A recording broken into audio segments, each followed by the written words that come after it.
Навальный себе выбрал такую классную стезю, она так хорошо легла на пролетарское подсознание масс, ведь все равно-то он-то играет на большевистской пролетарской ненависти. В действительности, обличая чиновников, он все равно играет на дудке ненависти к богатству. То есть это же все понятно, что он говорит, а этот законно нажил, незаконно, но вы меня простите. Но богатство и воровство все-таки разные вещи, согласитесь. Секундочку. При всем моем уважении к рабочей деятельности Алексея Навального, но когда он обвиняет моего телевизионного коллегу Владимира Соловьева в его недвижимости, у меня возникает вопрос, а почему ты его обвиняешь? Он приносит колоссальные рейтинги своему каналу. Его канал «Россия-1» продает рекламу гораздо дороже благодаря существованию Соловьева на телевидении. Он ему должен, независимо от того, это государственный канал, нет, платить большие бабки. И он, Соловьев, имеет право на эти бабки покупать недвижимость где угодно. Представляю, вот если бы наш Путин хоть раз бы вышел на дебаты, он же не ходит, мы ему надоели все. Вот если бы он вышел на дебаты, хотя бы сам против себя. Знаете, вот мы ему 2 трибуны поставили. Вот он вышел, с левой трибуны сказал, я считаю так. Перебежал на правой трибуне, возразил. Перебежал на левую, а я все-таки думаю так. Перебежал на и между ними в костюме Мао Цзэдуна Соловьев стоит.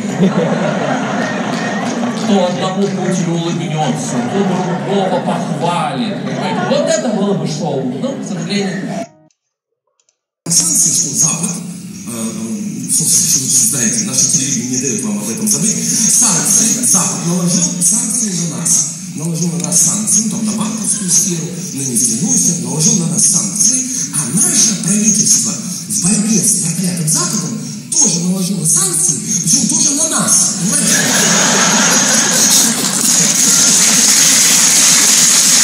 На нас с 2 сторон наложили. Конечно, ему скучно уже с нами.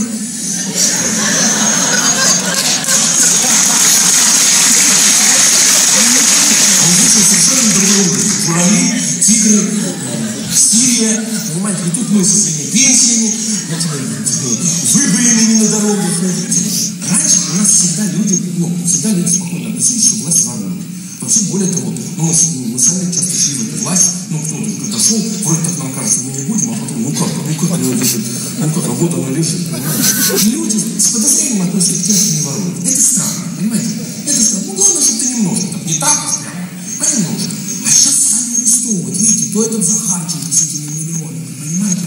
До сих пор непонятно, сколько денег было, потому что каждый раз просят пересчитать, и каждый раз на 3 миллиона меньше. Разных специалистов приглашали, опять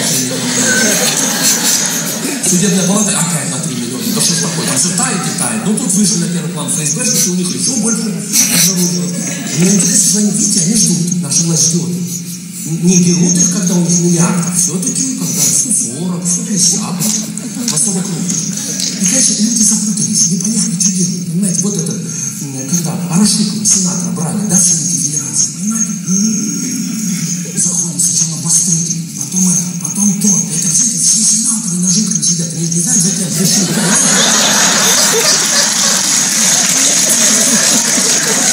В Луганской области был случай на муниципальных выборах, реальная история. Один депутат, кандидат в депутаты скрыл судимость. Представляете? Нормально было раньше, нормально, мы шли даже с судимостью. До того и шли там сидели. Понимаете? Вот. А он скрыл судимость. Не пропустили его на выборы, вы представляете? Потому что его узнал член избирательной комиссии, который вместе с ним сидел. Меняется правило, непонятно, что делать. Ну и правильно, у нас вообще, в принципе, всегда народ тянулся к царю, понимаете, всегда. И эти оппозиционеры его не устраивают, эта оппозиция. Ну, Навальный вообще не устраивает, какой он оппозиционер все время сидит. Его и не видно. Вот. А вот эти, почему он разнообразил тусовку Собчак? Потому что Собчак, нужна уже была какая-то свежая кандидатура. И она всем понравилась, понятно, за нее никто не проголосует. Вот. Они, конечно, немножко ложанулись с Грудининым. Понимаете, Грудинин, конечно, это просчет, потому что вдруг народ его полюбил. А что вдруг? Вы сами не могли понять, что его полюбят? Усы, как у Сталина, колхоз, как у Сталина, клубника, как у Сталина, люди живут, как при Сталине, понимаете? Вот все, он за Грудинина, вот. Ну, тоже, как власти поняли, что за него люди пойдут, тоже его начали мочить. Начали мочить во всех средствах массовой информации, что он такой секой, что у него в швейцарских банках счета, что он богатеет в действительности, все от вас скрывает. Особенно депутаты возмущались. мы считаем, не расстроились, думали, что такое не Дальше, короче говоря, поэтому и Собчак появилась. А потому что вот те три оппозиционера, которые всю жизнь являются официальной оппозицией власти, вот эти три человека, они уже, понимаете, они еле идут уже. Они уже забыли, зачем они идут на эти выборы. Вы вдумайтесь, они же как зомби уже. Они же Путину от Ельцина достались. Все трое оппонировали еще Ельцину. Борис Николаевич, Царство Небесное, в гроб сходя благословил и говорит, вот эти трое, бери. Жириновский вообще как граф Дракула, понимаете? Его раз в 5 лет будет, он из гроба встает, настроение плохое, видит нас, кричит, и вот на кого эта слюна ядовитая попала, все 6% и идут за него голосовать, не приходя в сознание.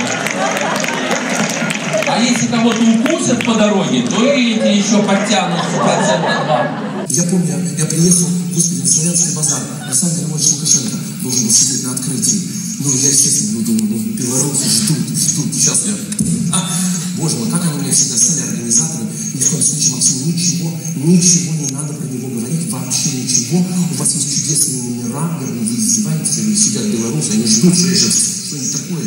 Я тут, ничего, кто мне рассказывает? У вас такие смешные номера есть, например, ну вот про Малышеву, про Велички.